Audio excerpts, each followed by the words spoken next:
Tonight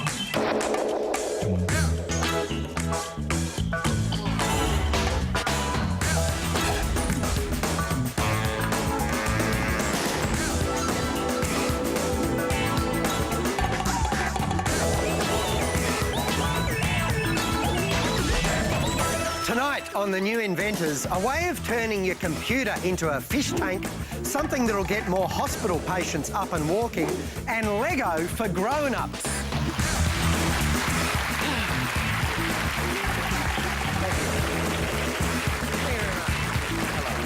Hello and welcome. I'm James O'Loughlin. To the inventions in a moment, but first our judges.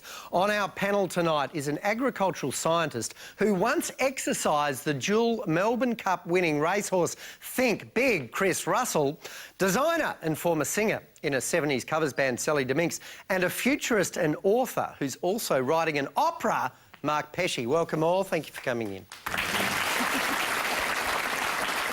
You know, looking at fish is relaxing. Oh, it is. You can do it for hours and it just chills you right out. Working, on the other hand, is not relaxing at all. It's stressful. It's hard. A lot of people these days work at computers, and our first invention could be a way of using fish to help them all relax.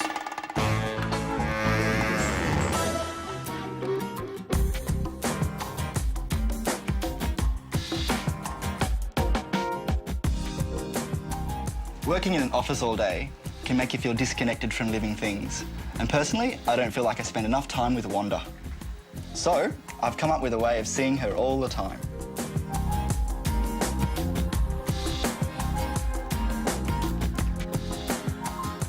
Senti is a unique webcam design, which grips directly to your fish tank at home for live streaming of your aquatic friends. Using a colour digital camera, Senti broadcasts high-resolution video of your fish onto your office screensaver. The design is based on a starfish. It has 5 plastic legs with suction cups and a head which contains an adjustable camera. Its outer coating changes colour depending on the temperature, bringing it to life. So if you work with cyberspace, Senti can help make your own special cyber place. Please welcome from Sydney, Sam Choi. Sammy, how are you? Nice to see you. Thank you. Now, you've actually done a lot of research into this. Yeah, 6 months. And you reckon that if you have the fish on your computer, it'll... It relaxes you. Yeah. Yeah. There was a study that done on a nursing home, and they found that watching a fish tank on a screen was also the same, as relaxing as watching a real aquarium. Let's have a look at... Now, over around here, you can see your camera, and it's got 5 little suction points on it, and it sticks. Yep. And the camera's in there, right? You can see, if we have a look at this one, it sticks on and the camera is in there. And you turn it on, so when you look through the camera, what you see is the fish going in front of the lens, and you can probably even see me on your computer, which probably wouldn't be very relaxing. But without me, you get a lovely screensaver effect that is on the computer. Can anyone see me? There we are. Isn't it lovely? And the bubbles and stuff. Oh, I feel like going to sleep. Come across and sit down, because we can't go to sleep because we've only just started the show and it's so exciting. Now, Chris, what do you think? Well, the first question I'd have about this is if you could get an ordinary webcam and just point it at the tank, which obviously you could do, what's the advantage of sticking it right onto the glass like you're doing? You don't get as close up a view, and it would have a fisheye lens, so you'd get a broader view of the aquarium, so you can capture more. I've had, you know, tropical fish, and some of them cost a fortune. Yeah, they do. And you're always worrying about whether they're going to die because the heat's too much or the pH is wrong. I think I'd have mine pointed at the temperature gauge while I was away to make sure that I wasn't losing the fish. It changes colour with the temperature. Oh, okay. His little thing. And is there a way of knowing that remotely? gauge? No. The reason why I chose it to change temperature is my research showed that people were frustrated with aquariums. They wanted to tap on the glass. Also, with the Industrial Revolution coming through, who would have thought that, you know, cows give us milk? I mean, maybe you knew that, being agriculturist, but cows... It took me 5 years to find out. Cows give us milk, and eggs come from chickens, and you know, horses used to pull carts and things. But now we go to the office and we don't know about the other... We're disconnected from nature, and you're trying to connect us. Exactly. You're trying to connect us. We're not the only people. We're not the only people on this planet. Why didn't you drop the camera into the tank and make it waterproof? Would that be possible? Can you make it a waterproof model? You can make it waterproof, yes. You could do that. And I had a look at that, and I thought, if it's going to be waterproof, I wanted to have the same specifications as dental tools, because you don't want to electrocute the fish. And if you follow the specifications of dental tools, you jack the price up quite a bit. Sally, what do you think? I love the biomorphic form, I love it. But it looks like it should be inside the tank, I think. And so my question was, in the current model that you've got with the cord going straight to the electric socket, if a child thought that it really belonged in with the fish, what would that do to the fish if you dropped it in? It's only 12 volts. Probably wouldn't be happy for the fish, but it's not going to electrocute the baby. The other thing I really love are those little suction cappy feet. And I'm wondering, how long does the suck for? Will it suction on and stay there for weeks, or will it drop off and will the dog chew it after a couple of days? Does it need to be restuck every once in a while? I've had it stuck there for a while. I was a bit worried about the hot lights of the studio warming up the air behind it and popping off, but it seems to be okay. It's still on. Mark, this is up your alley, is it not? This is, let me tell you, the first screensaver I had for my computer was a simulation of a fish tank. So this is, you brought it home. This is just, it's beautiful. Now, you have this wonderful streaming version of the fish coming into the office. Is this going to use a lot of bandwidth? At the moment, it's like a standard web camera. So your resolution, you know, is around 460 pixels squared-ish. Is that a lot? It's not really great. But as broadband becomes more accessible to more people, it's only going to get better and better and better. Summing up, Chris? Look, I think it's the most intriguing invention. I think that the whole idea of the calming effect, that's a whole study you've done, so I accept all that. But I think there may be some practical applications for this as well, just monitoring of expensive fish. Sally? Oh, I love it. I think it's so cute. I love his little sucky things. It's just fantastic. Love it. Mark? I want you to make it completely self-contained so I can put it on my cat and then follow the cat around the house. Nice. Please thank Sam Choi. Now, a little look into the future of recycling with the President of the Australian Conservation Foundation and Honorary Professor of Science and Technology and Society at Griffith University, Ian Lowe. I grew up in a world in which resources seemed infinite and the earth seemed so huge that our waste could not possibly be a burden on it. We now know that we're running out of critical resources. 50 years from now, recycling will be the order of the day. We probably won't have domestic rubbish collections. We'll probably have closed urban rubbish tips and mined them for their resources. And we won't throw things away. We'll be used to reusing and recycling. We already recycle glass and metals and paper, but we need to go beyond that and see all of the domestic appliances as an embodiment of precious raw materials. The bin that you take to your curbside on Tuesday night. What we should be aiming to do is so dramatically reduce the content of that bin. Our children's future is a more important priority than our short-term indulgence. So we need always to be thinking, what will people in 50 years' time think of the choices I'm making?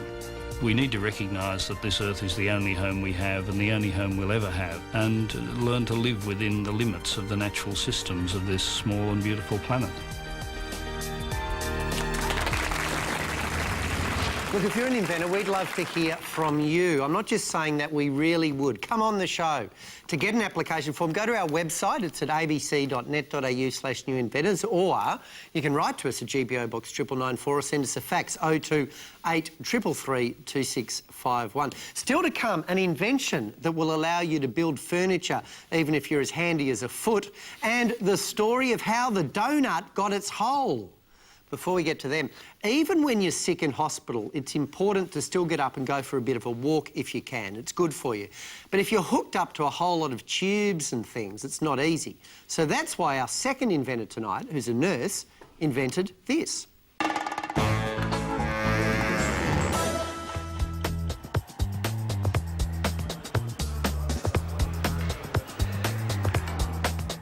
Getting major surgery patients up and moving as soon as possible helps the healing process. But they're usually hooked up to all sorts of equipment, which requires the help of extra staff. My invention helps get patients back on their feet and carries essential medical accessories. The patient Mobiliser is a walking frame that supports any type of fluid bag, oxygen cylinder, pumps, and even a monitor if required. The Mobiliser's low centre of gravity means that it's stable and easy for the patient to wheel along the ground. There are different designs to suit each patient's needs. And when it's not in use, it stores neatly away to save valuable space. My invention means a better recovery period for both patient and hospital staff. Please welcome from Perth, Leslie Tomlinson.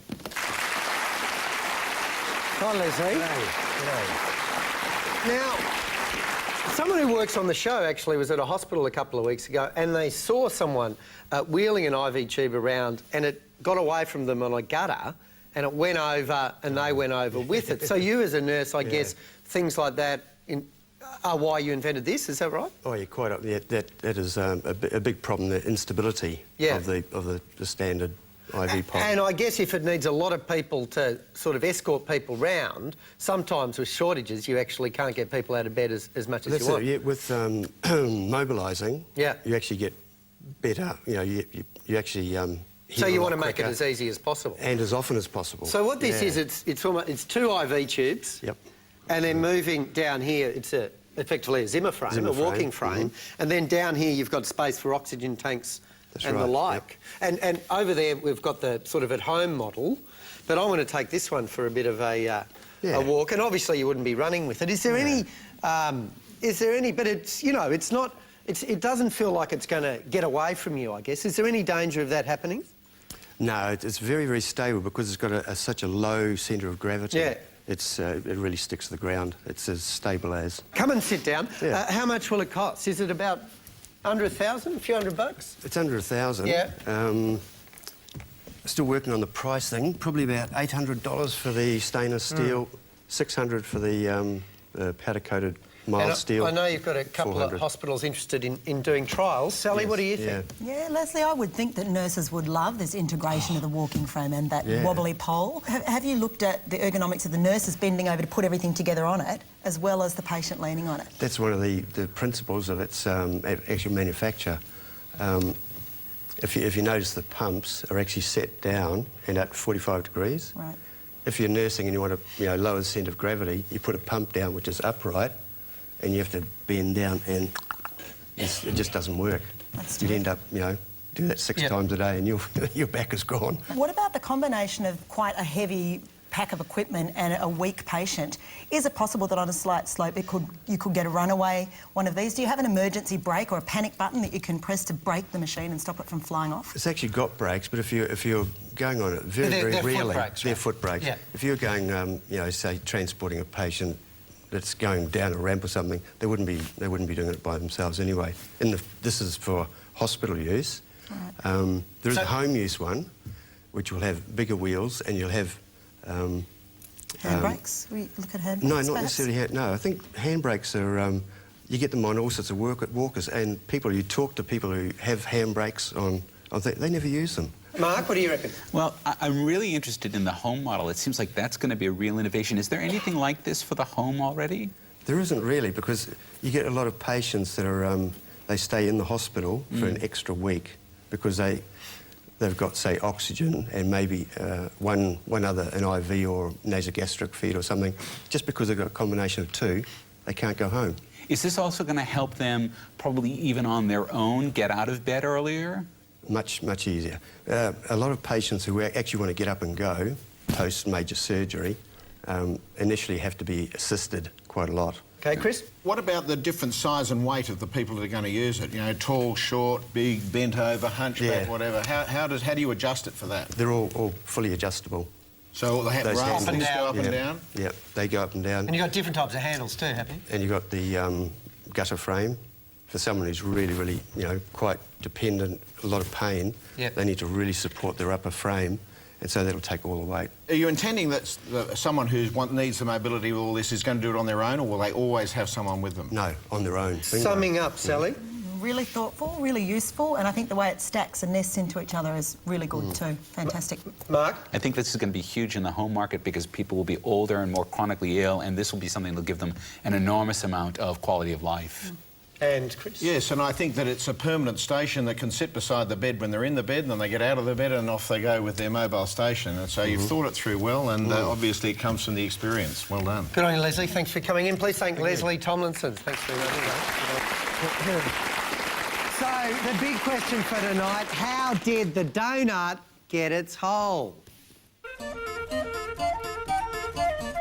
This story takes place in 16th century Holland, where Dutch bakers used leftover knots of batter to make what they called doughnuts. These were sweetened and eaten as a treat. In 1640, Dutch pilgrims brought their doughnuts to the New World, where they became known as doughnuts.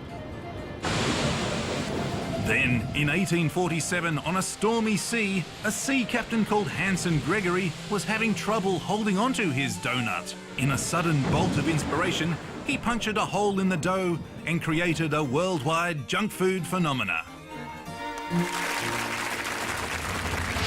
And I'm very confident that some of our actors in that piece next year will win a Logie. I think they will. You know, the thing that puts me off trying to build things in a handy sort of way is that I'm not handy, I'm just not. I even have trouble opening gates. But with this system of joining tubes, I reckon even I could probably build something.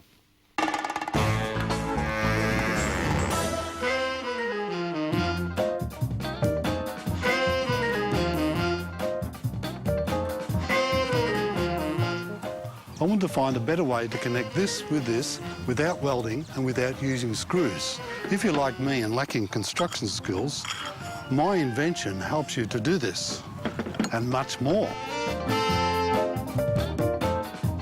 The elbow is a universal joining system that allows you to connect two pieces of steel together easily. Made from steel, the connectors and collars can be arranged to form basic two-way joints up to more complex six-way joints. It's quick and easy to construct framework that might otherwise take you hours. And because there are no permanent joins or welds, they can be dismantled or altered and even reused in another form. For all of your DIY projects, you'll wonder how you ever got by without your elbow.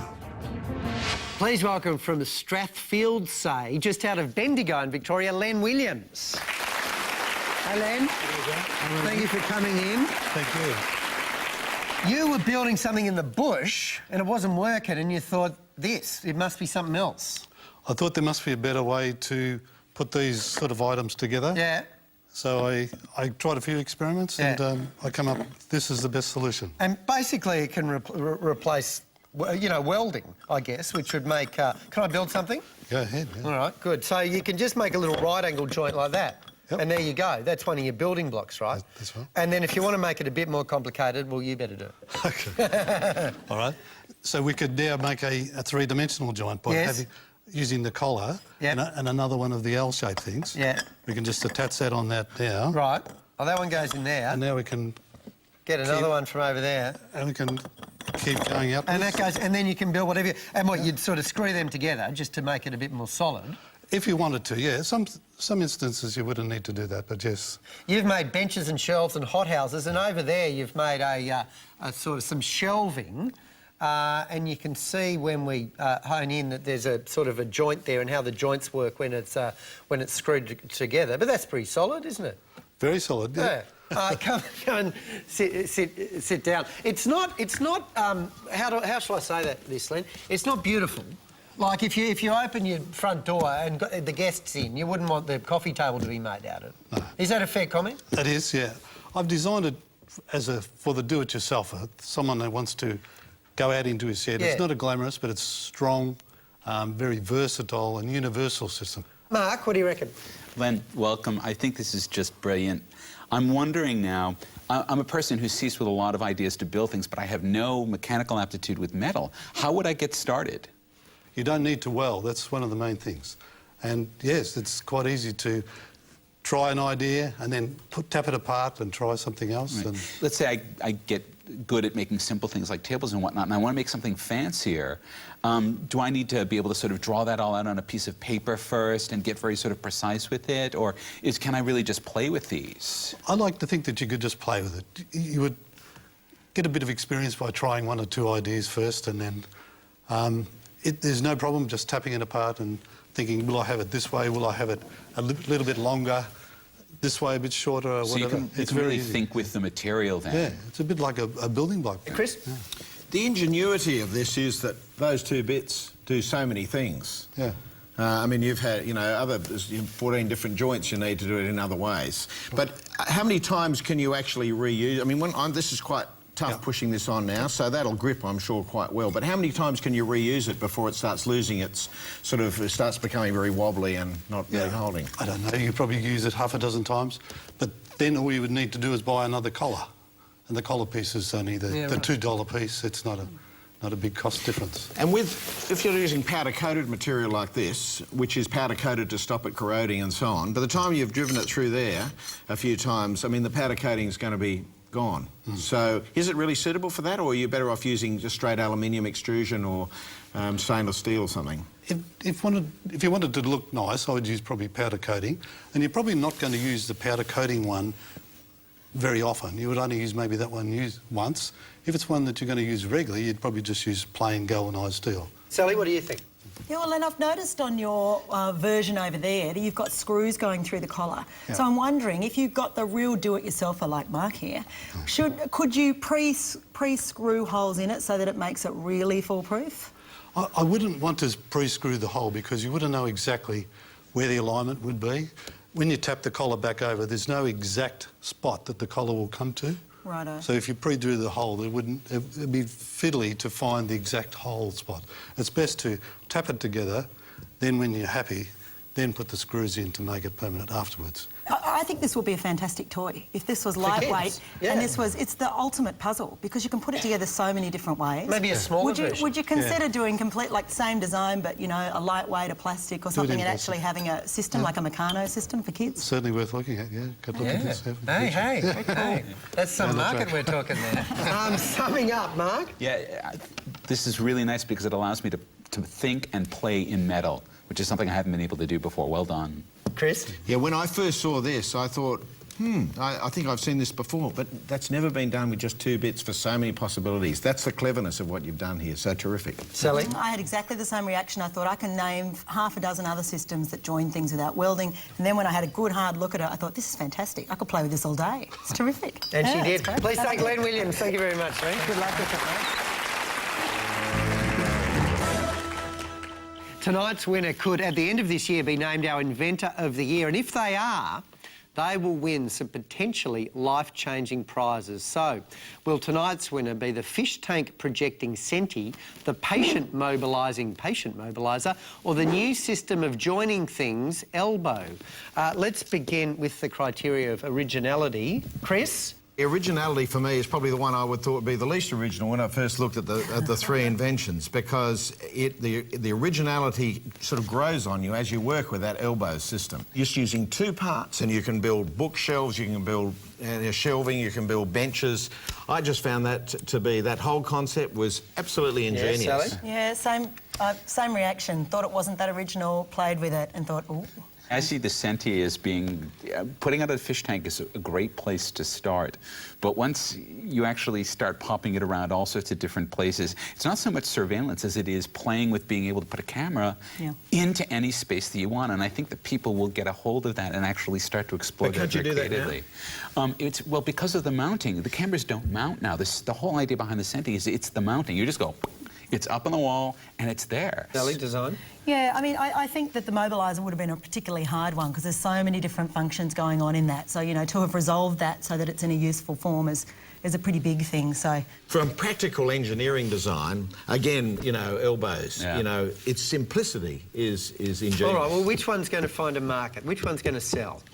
Sally? Oh, it has to be the Senti, you know, once it's fully done, and if it could be cordless, I can just see them all over. I see it in a spider suit. I see it, you know, fluck all over the place. I love it. There's a lot of hospitals. Yeah, I'm thinking that there's a lot of hospitals and also a lot of home care now. And so I think the Senti will sell very well in the consumer electronics market. But I think that the patient mobilizer, it's going to be something that maybe every person after 80 sort of has in their home. It's not that expensive, and it's something that they may need on enough occasions that it will simply be there. And we're a greying population, so as you say, it's... But if you combine marketability and what's going to sell West together, I mean, marketability in terms of just being able to mass produce 2 fittings, put them out in bags, and you can build all that stuff from it. How marketable is that? The only problem is that if, like us, immediately you think, oh, but there are other things out there that do it, you need to take the time to realise that it's actually quite an amazing It's going to take some innovation. lifting. Finally, which one does the world need now?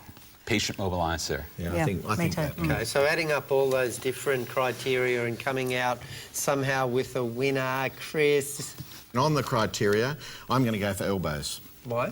I just think it's marketability, it's ingenuity, and the cleverness in its simplicity. Yep. Take it over the line for me. Do either of you disagree? Yeah, I disagree. Yep. If elbow was a kid's toy, I'd be a really happy camper. No, I think on the criteria it has to be Mobiliser. I agree with Sally. Thanks, Mark. Winner then tonight, Leslie Tomlinson and the Patient Mobiliser.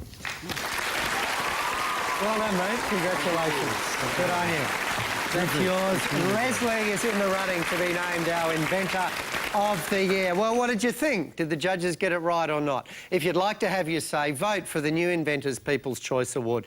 Pick your favourite from tonight. Text 1 for the Senti, 2 for the Patient Mobiliser or 3 for the Elbow to 1999 220. Call 1902 552277 or go to our website abc.net.au/new inventors. Thank you, judges. Thank you very much for your judging tonight.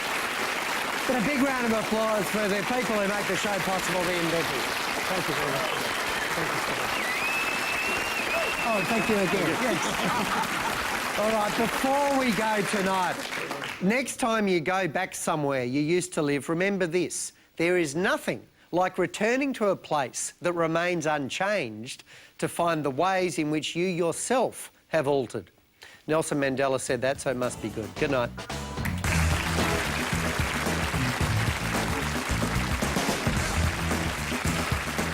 We know that last week the panel picked Hannah Piazza from Melbourne and the programmable turning bed. What did you pick as the people's choice? There was the programmable turning bed, the BKJ 12-string guitar and the airbag guard, and you picked the programmable turning bed.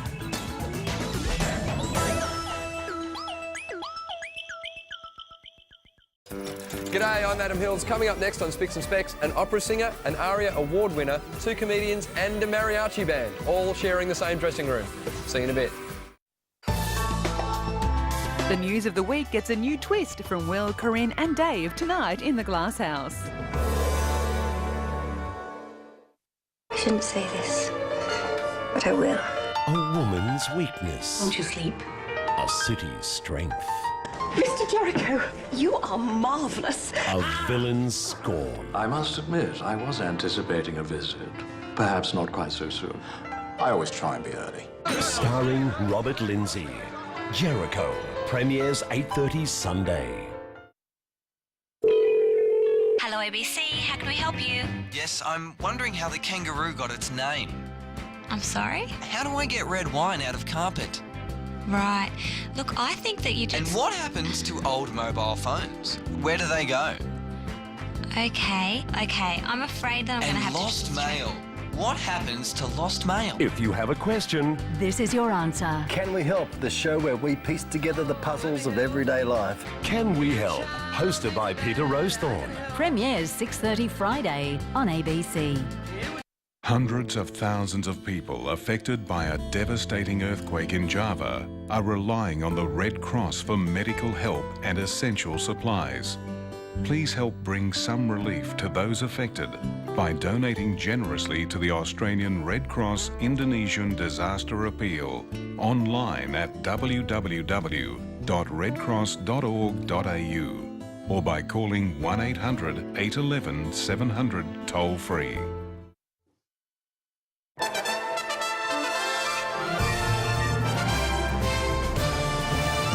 Good evening. Australia is preparing to send dozens of extra police to East Timor. 4 states have committed a total of 75 police. East Timor's embattled Prime Minister, Mari Alkatiri, has agreed to a UN-led inquiry into the ongoing violence. The head of the government's inquiry into nuclear energy says he'll run the task force with an open mind. Ziggy Switkowski is also a board member of the government's nuclear agency, ANSTO. You should not at all form the view that this is a group of people with demonstrably pro-nuclear energy orientations. Mr Switkowski says the task force won't consider the location of any future reactors. In medical news, Australian scientists say that within a decade they could be able to grow spare parts for humans, including new hearts and other organs, without being rejected by the body. And in a spectacular display, the last temporary wall protecting the Three Gorges Dam has been blown up. Chinese engineers used 192 tonnes of dynamite, enough to destroy 400 10-storey buildings in what was dubbed the world's largest demolition job.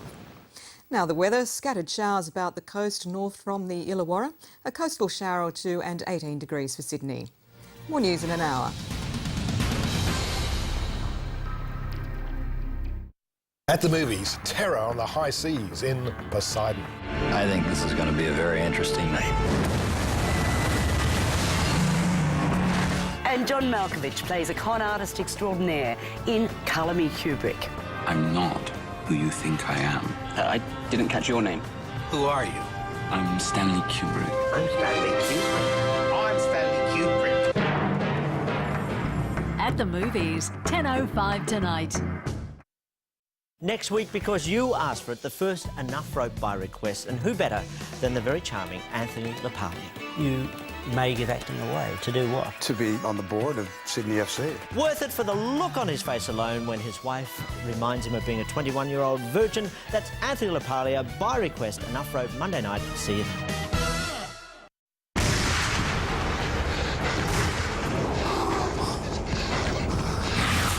What makes a cop run? Is the court saying that I'm a liar? What's going on, John? Someone has sent me out. I want us to kill him. You played us, Liz. Keeps every man for himself. Get out of my way. No! Trust no one. Trust in the law. Not even the law. You're one of us now. Common criminal. Drama with an adrenaline edge. Don't do anything stupid. Lawless, 8:30, Friday. From Ice Queen I hope you're not going to tart me up. to Red Hot Mama, Page 5, whole page. Who is the Tory Hoary? this Iron Lady Really, this is crap. is getting an extreme makeover. Put her in heels and her ass will go off like a jelly on springs. Tonight, You're looking absolutely fab. Stephen Fry Some flair and imagination into it. is giving comedy an all-new image. You've come a long way very quickly, to quote the surprised actress. Absolute Power, 9 o'clock tonight, ABC.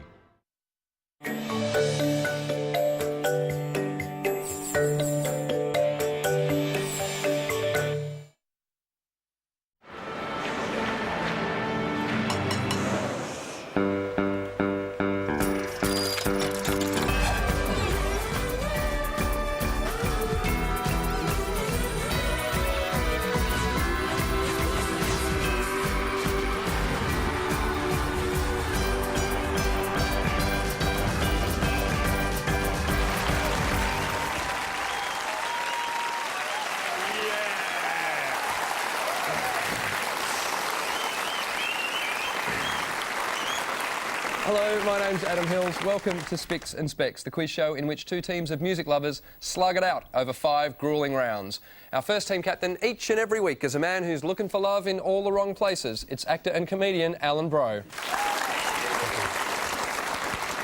Alan's first guest is an acclaimed opera singer who performed at Russell Crowe's wedding. She got 3 encores and minor cuts and abrasions. Please welcome Tiffany Spates. Alan's final team member is a comedian who is so much a part of the Spicks and Specs furniture we've had him scotch guarded. It's the stain-resistant Colin Lane. Our second team captain knows she's out of fashion and a trifle uncool, but she can't help it. She's a romantic fool. She's Triple J's